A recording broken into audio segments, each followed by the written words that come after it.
Hello SPS Astrology lovers, this is Shankar Pratap Singh and you are watching SPS Astrology। दोस्तों आज मैं आपको बताने वाला हूं मून साइकिल के बारे में और मून साइकिल के कारण जो हमारी लाइफ में कई बार चेंजेस होते हैं उसके बारे में। क्योंकि मून कंट्रोल करता है हमारे माइंड को, हमारे इमोशंस को। अब मून का जो साइकिल है यानी 30 दिन के अंदर मून जिस जिस राशि में आता है, जिस जिस नक्षत्र में आता है, उसके कारण आपके माइंड के अंदर, आपके मन के अंदर क्या चेंजेस हो सकते हैं और कैसी चीज़ों को आप महसूस कर सकते हैं, क्या अच्छा सोच सकते हैं, क्या बुरा सोच सकते हैं, ये सारी चीज़ मून साइकिल के ऊपर डिपेंड करती है। क्योंकि बहुत सारे हमारे ऐसे भाई लोग हैं जिनके क्वेश्चंस आते हैं कि अमावस्या के दिन, पूर्णिमा के दिन मेरे मन में ये चीज़ आई, मेरे मन में ये ख्यालात आए, मुझे काफ़ी डर महसूस हुआ या मुझे बहुत अच्छा लगा, मैं बहुत डिप्रेशन में चला गया, मैं बहुत एंजाइटी को फील कर रहा था। उस दिन चंद्र ग्रहण था, उस दिन अष्टमी थी, नवमी थी, दसवीं थी। ऐसे बहुत सारे क्वेश्चंस आप लोगों के आते रहते हैं कि मून जब इस राशि में आता है या इस नक्षत्र में आता है या इस डे जब मून इस गोचर में आता है तब मुझे ये सारी प्रॉब्लम्स होती हैं। ये आप लोगों के क्वेश्चंस हमारे पास आते रहते हैं। तो ऐसा क्यों होता है? क्यों उस पर्टिकुलर डे वाले दिन आपको ये सारी प्रॉब्लम होती है?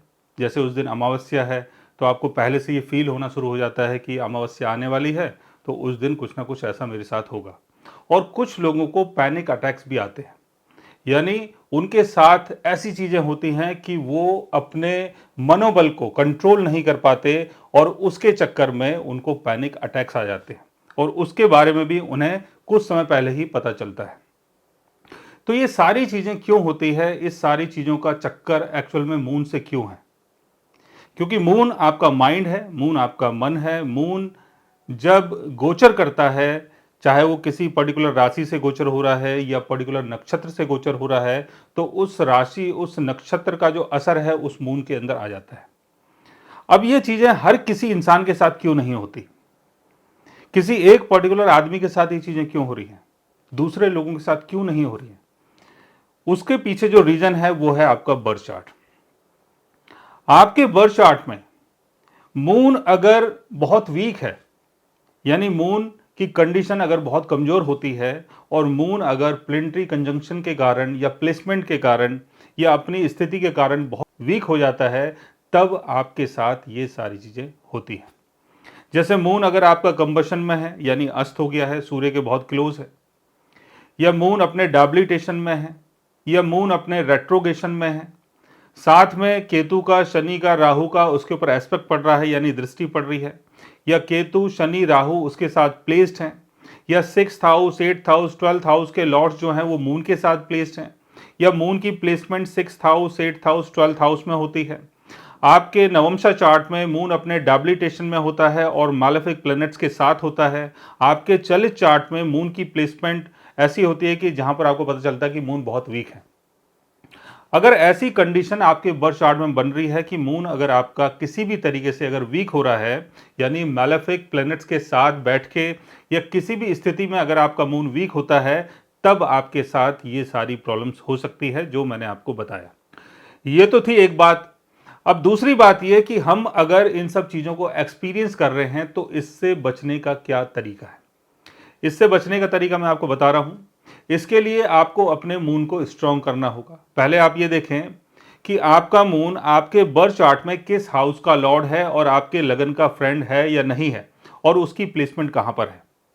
अगर उसकी placement 6th house, 8th house, 12th house में होती है तो मून का जेमस्टोन आप नहीं पहन सकते हैं। लेकिन मून अगर आपका अच्छी जगह प्लेस होता है, लाभ भाव में होता है, केंद्र भाव में होता है, लगन में होता है, त्रिकोण भाव में होता है और आपके लगन का भी फ्रेंड होता है या लग्नेश होता है, तब आप मून का जेमस्टोन पहन सकते हैं, जिसके कारण आपका मून स्ट्रांग हो सकता है। दूसरा, मून को स्ट्रांग करने का एक और तरीका है कि आप प्राणायाम करें। प्राणायाम करने से भी मून स्ट्रांग होता है और ओम मंत्र का जाप करके भी आप अपने मून को स्ट्रांग कर सकते हैं। लॉर्ड शिवा के ऊपर कच्चा मीठा दूध चढ़ा के या डेली चढ़ाएं या मंडे वाले दिन चढ़ाएं और ओम नमः शिवाय का अगर आप जाप करते हैं तब भी आपका मून स्ट्रांग हो सकता है। और आपके बर्थ चार्ट में अगर मून अपने डेबिलिटेशन में है तो मून की चीज़ों का दान करके भी आप अपने मून को स्ट्रॉन्ग कर सकते हैं। मून की प्लेसमेंट अगर राहु शनि केतु के साथ है तो राहु शनि केतु की रेमेडी करके भी आप अपने मून को स्ट्रॉन्ग कर सकते हैं। यानी कुछ ऐसे तरीके हैं जिनके कारण आपका मून स्ट्रांग हो जाएगा और उसके कारण जो आगे आने वाली जो परेशानियां हैं, यानी जो भी आपको लगता है कि इस तारीख में मेरे साथ ये चीज़ें होती हैं या इस पर्टिकुलर तिथि में मेरे साथ ये चीज़ें होती हैं, तो आप आगे चल के होपफुली उन सब चीज़ों से बच पाएंगे। सो गाइज, आज मैंने आपको बताया मून साइकिल के बारे में कि मून का साइकिल जब होता है तो हमारे मन के अंदर, हमारे माइंड के अंदर कुछ चेंजेस आते हैं। अगर आप भी जानना चाहते हैं अपने मून के बारे में तो उसके लिए आप हमारे चैनल को सब्सक्राइब कर सकते हैं।